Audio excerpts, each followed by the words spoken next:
Gold, trusted gold buyers. మీరు తాకట్టు పెట్టిన బంగారాన్ని విడిపించి ఈ రోజు ఉన్న మార్కెట్ ధరకు కొనబడను.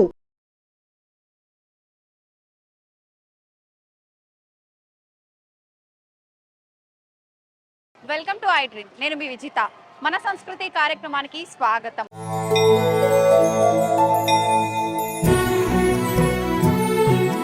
తెలంగాణ ప్రాంతం అంతా కూడా ఆషాఢ మాసం వచ్చిందంటే చాలు మామూలు హడావిడి ఉండదు, మామూలు సందడి ఉండదు. పోతురాజుల విన్యాసాలు, డప్పు చప్పుళ్ళు, బోనాల హంగామా, అసలు ఒక్కటేమిటి అంగరంగ వైభవంగా ఈ వైభవం అనేది కొనసాగుతూ ఉంటుంది. మొదటగా అమ్మవారికి గోల్కొండ బోనం సమర్పిస్తారు. ఈరోజు అమ్మవారికి మొదటగా బంగారు బోనం, తొలి బోనం అనేది గోల్కొండ అమ్మవారికి సమర్పించడం జరిగింది. ఇప్పుడు ఆ వేడుకనంతా కూడా మనందరం కల్లారా చూసేద్దాం. అసలు బోనాల విశిష్టత, పోతురాజుల విన్యాసాలు, వాళ్ళందరితో కూడా మాట్లాడి మనం మరిన్ని విషయాలు తెలుసుకుందాం. ఇంకెందుకు ఆలస్యం, పదండి. మా కోసం వచ్చేదివమ్మా, మము సల్లగా చూసేదివమ్మా, శివుని ముద్దు బిడ్డ నీ భక్తితో వెలుగుతుంది తెలంగాణ గడ్డ.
నమస్తే అమ్మా, మనకు ఆషాఢ మాసం మొదలైంది అనగానే మన భాగ్యనగరంలో హడావిడి స్టార్ట్ అయిపోతుంది. ఆల్రెడీ స్టార్ట్ అయిపోయింది కూడా. అమ్మ చెప్పండి, అసలు బోనం విశిష్టత ఏంటి? బోనం మనకు అసలు ఎప్పటి నుంచి మొదలు పెట్టారు చేయటం అనేది? ముఖ్యంగా మేము విన్నాము బంగారు బోనం మన దగ్గర మీరే అమ్మవారికి సమర్పిస్తారు ఎత్తుకొని వెళ్ళి అని చెప్పి. దాని గురించి అంతా తెలియచేయడమా? ముందుగా యావత్ తెలంగాణ ప్రజలందరికీ ఆషాఢ మాసం బోనాల పండుగ శుభాకాంక్షలు. ఆషాఢ మాసం మొదలైంది. తొలి బోనం అమ్మవారికి ఉమ్మడి దేవాలయం కమిటీ తరపు నుంచి బంగారు పాత్రలో సప్త బోనాలు సమర్పిస్తాము. ఇవాళ వచ్చేసి తొలి బోనం గోల్కొండ శ్రీ జగదాంబిక అమ్మవారికి సమర్పిస్తున్నాము. ఇది ఒక బంగారు పాత్రలో అమ్మవారికి బోనం సమర్పించడం అంటే చాలా అదృష్టం ఉండాలి. అయితే మేము ఇది ఫస్ట్ 2019లో గాజుల అంజయ్ గారు ఒక సంకల్పం తీసుకొని అమ్మవారికి బంగారు బోనం అనేది తయారు చేయించి వాళ్ళు చేయడం జరిగింది. ఒక్క బోనం అమ్మవారికి సమర్పిద్దాము బోనాల పండుగలో అనుకున్నారు. అమ్మవారు ఎంత శక్తివంతురాలంటే తను 7 బోనాలు చేయించుకుంది.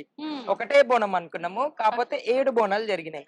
ఫస్ట్ బోనం వచ్చేసి గోల్కొండ జగదాంబిక అమ్మవారికి, అలాగే రెండో బోనం వచ్చేసి మన బల్కంపల్లి రేణుకెళ్ళమ్మ తల్లికి, మూడో బోనం వచ్చేసి ఉజ్జయిని మహంకాళికి, నాలుగో బోనం వచ్చేసి మన ఆంధ్ర రాష్ట్రంలో బెజవాడలో కనకదుర్గమ్మ తల్లి ఇంద్రకీలాద్రిలో, ఐదవ బోనం వచ్చేసి జూబ్లీహిల్స్ పెద్దమ్మ తల్లి, ఆరవ బోనం వచ్చేసి చార్మినార్ లో, ఏడవ బోనం వచ్చేసి మన టెంపుల్లో. లాస్ట్ ఆఖరి బోనం మనకు ఇక్కడ సమర్పించిన తర్వాత ఇంకా క్లోజ్ అమ్మా.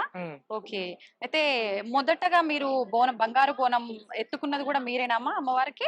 అమ్మవారికి బంగారు పాత్రలో బోనం ఫస్ట్ నేనే. ఓకే, అయితే ఇది కమిటీ తరఫున చేయించిన బంగారు బోనం అమ్మా? కమిటీ తరఫు నుంచి చేయించిన బంగారు బోనమే. చూడండి, బోనాల పండుగ అంటే ఒక స్టార్టింగ్ మట్టి కుండల నుంచి స్టార్ట్ అయింది. ఇవాళ బంగారు బిందెలు కూడా మన తెలంగాణ రాష్ట్రంలో అతి పెద్ద పండగ ఇది. అమ్మవారి బంగారు పాత్ర కూడా బోనాలు సమర్పించుకుంటున్నారు. ఇది చాలా అదృష్టం మనకి ప్రజలందరికీ. అమ్మవారి ఆశీర్వాదం ప్రతి ఒక్కరికి ఉండాలి. మనస్ఫూర్తిగా నేను ప్రతి సంవత్సరము వర్షాలు బాగా పడి పంటలు బాగా పండాలని చెప్పి మనస్ఫూర్తి కోరుకుంటాను. ఇంకొకటి ఏంటంటే ఈ పిల్ల జల్లకు కూడా ఆరోగ్యం మంచిగా ఉండాలి, అనారోగ్యత సమస్యతో బాధపడకూడదు అని చెప్పి నేను అమ్మవారికి ఫస్ట్ ఆఫ్ ఆల్ కోరుకున్నది కూడా నేను అదే అన్నమాట. నాకు చాలా సంతోషంగా అనిపిస్తుంది, ఇది నేను అదృష్టంగా భావిస్తున్నాను. అమ్మవారు నా చేతితో చేయించుకుంటున్నందుకు నేను చాలా సంతోషిస్తున్నాను. ఈ అవకాశం మళ్ళీ జన్మ ఉండి మళ్ళీ ఇదే అవకాశం రావాలని కూడా కోరుకుంటున్నాను. అమ్మా, ప్రత్యేకించి బోనం అనేసరికి జోగినిలకి ప్రత్యేకమైన ఇంపార్టెన్స్ ఇస్తారు. ఎందుకనమ్మా? సామాన్యులు బోనం ఎత్తితే అమ్మవారికి ఆనందం కలగదా, జోగినీలు ఎత్తితేనే కలుగుతుంది? అంటే అలా ఏం లేదు. కాకపోతే జోగినీలు మాది శివశక్తులు మేమేందంటే మేము అమ్మవారికి అంకితం అయిపోయి ఉంటాము. మాకు మ్యారేజ్ అనేది, పిల్లలు అనేది, మాకొక లైఫ్ అనేది జెన్యున్ పబ్లిక్ నడిచే లైఫ్ అనేది మాకు ఉండదు.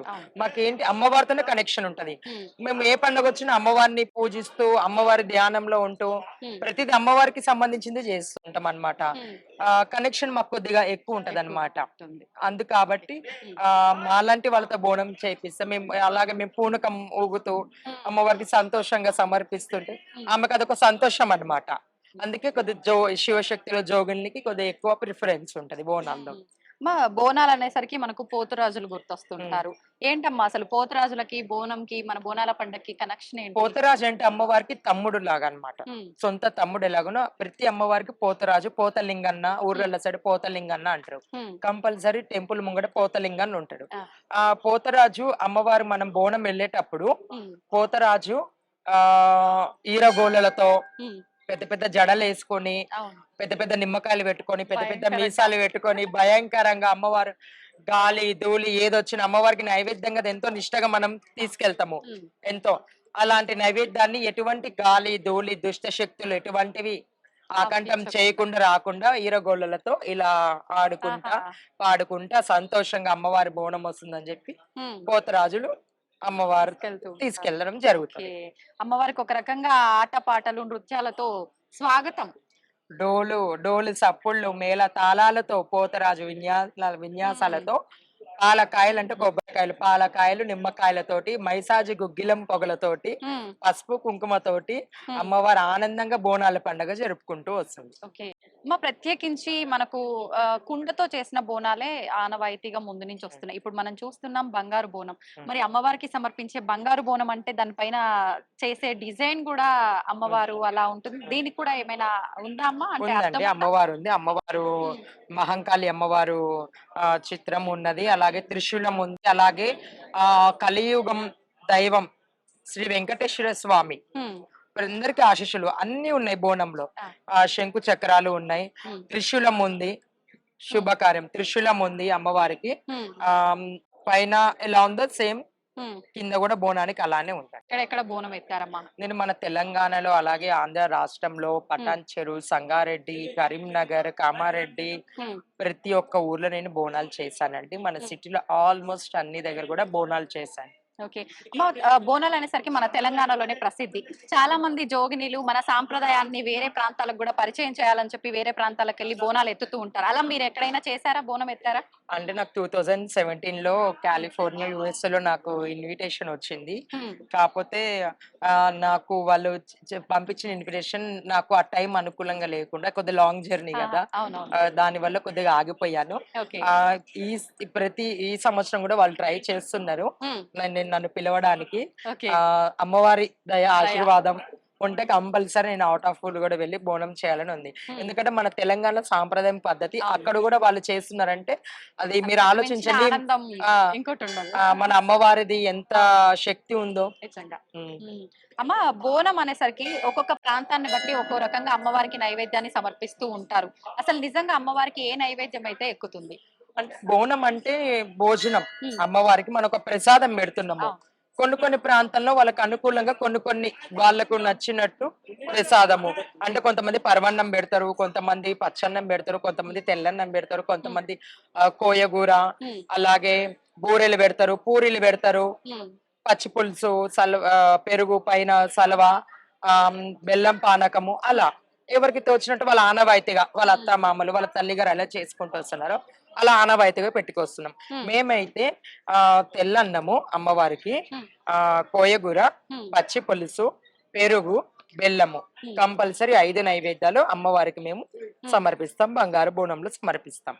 మా అమ్మవారికి బోనం సమర్పించడంతో పాటు సారే కళ్ళు శాఖ కూడా పోస్తూ ఉంటారు. ఇది ఎందుకు వచ్చిందమ్మా సాంప్రదాయం? అంటే కళ్ళు శాఖ, ఈ మందు శాఖ ఎందుకు వస్తున్నాం అంటే మనకు కొన్ని డిసీజెస్ అప్పట్లో ఏంటంటే డిసీజెస్ ఎక్కువ వస్తుంటాయి. ఇది ఆషాఢ మాసంలో తొలకరి పంట, తొలకరి వానలో చిన్న చిన్న ఇన్సెక్ట్స్ అవన్నీ వస్తుంటాయి కదా.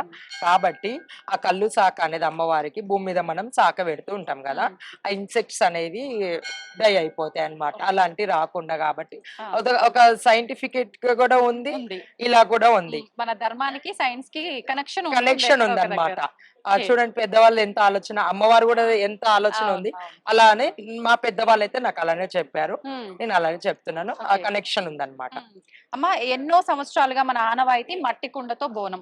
మీరైతే మట్టి కుండతో బోనాన్ని ఎక్స్పీరియన్స్ చేశారు, బంగారు బోనాన్ని ఎక్స్పీరియన్స్ చేశారు. రెండిటి మధ్య అంటే మీకు సంతోషంతో పాటు ఆ తేడా ఏమైనా తెలిసిందా? లేదండి, నాకు రెండు ఈక్వలే. నేను మట్టి కుండలో చేసిన, బంగారు బోనంలో చేసిన రెండు ఈక్వలే. కాకపోతే కొద్దిగా సంతోషాన్ని బంగారు బోనం, బంగారు పాత్ర అనేసి కొద్దిగా హ్యాపీనెస్ నాకు రెండు ఈక్వల్. అమ్మవారికి మనం అమ్మవారికి ఎందులో బోనం సమర్పించిన సంతోషంగా స్వీకరిస్తుంది అమ్మవారు.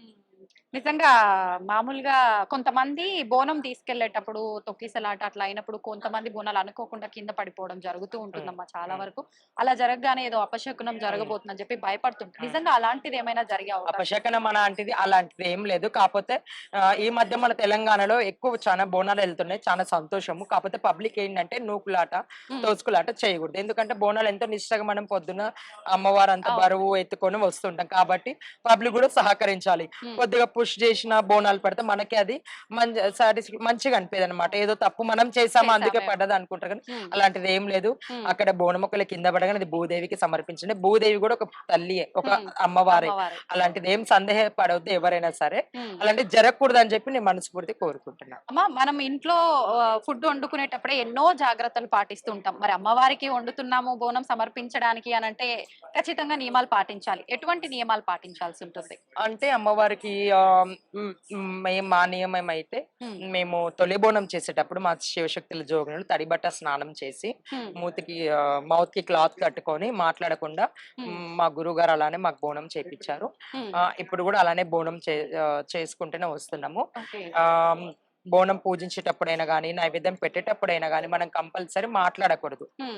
ఒకళ్ళు మనకు టంగ్ బై స్లిప్ అయి మాట్లాడినా కానీ క్లాత్ కట్టుకొని కంపల్సరీ బోనం అనేది అమ్మవారికి పెట్టాలి. ఎందుకంటే తుంపిల్ అనేవి మన నోట్లో చిన్న చిన్న ఉంటే పడకూడదు అనమాట అమ్మవారికి. ఎందుకంటే అమ్మవారికి ఎంగిలి కాకూడదు. ఒకనాడు రేణుకెళ్ళమ్మ తల్లిది బోనం ఎంగిలి అయినందుకు ఎన్నో కష్టాలు పడ్డది. అందుకని మనం కూడా తుంపిళ్ళు పడకుండా బోనం నిష్టగా నియమయంగా చేసుకోవాలి. అమ్మ ఈ బోనాల ఘట్టం అంతా ముగిసిన తర్వాత ఆఖరిన రంగం అని చెప్పి చెప్తుంటారు, భవిష్యవాణి. ఏంటమ్మా అసలు ఈ ఆచారం ఎప్పటి నుంచి వచ్చింది? రంగం అంటే చూడండి, అమ్మవారికి బోనాలు ఎట్లయితే శివశక్తులు తీసుకొని అమ్మవారికి వెళ్తున్నారో అలాగే రంగం భవిష్యవాణి వాళ్ళది కూడా ఒక పరివార్ అనేది ఉంది. పరివార్ అంటే ఒక కుటుంబం అన్నమాట. వాళ్ళ తరతరాలుగా వస్తుంది. కొన్ని దేవాలయాలకి కొన్ని కుటుంబాలు అమ్మవారికి ఒక జోగినిగా అంకితం చేసి వాళ్ళు ప్రతి సంవత్సరం రంగం చెప్పడం జరుగుతుంది. రంగం చెప్పడము ఏమిటంటే గుడి పండగ ఎలా జరిగింది, ఆ యొక్క గుడి ఉన్న చుట్టుముట్టు ప్లేస్లలో ఆ యొక్క ఊరిలో అమ్మవారు ఎలా సంతోషపడ్డది ఏంటనేది ఆమె మీద అమ్మవారు ఆవాహించి చెప్పడం జరుగుతుంది అనమాట.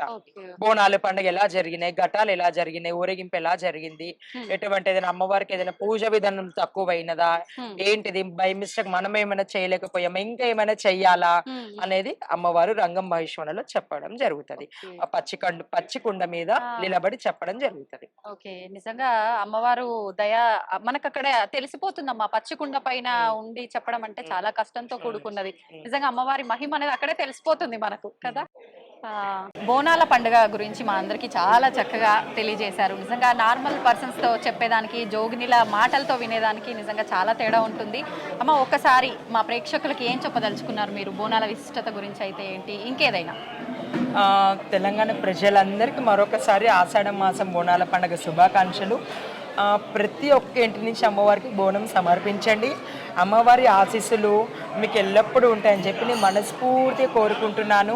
ప్రతి పిల్ల జల్లకి ఆ తల్లి దీవెనలు అని చెప్పి మనస్ఫూర్తిగా కోరుకుంటున్నాను. మీకు కూడా మా తరఫు నుంచి, ప్రేక్షకులందరి తరఫు నుంచి బోనాల పండుగ శుభాకాంక్షలు అమ్మా. ధన్యవాదాలు.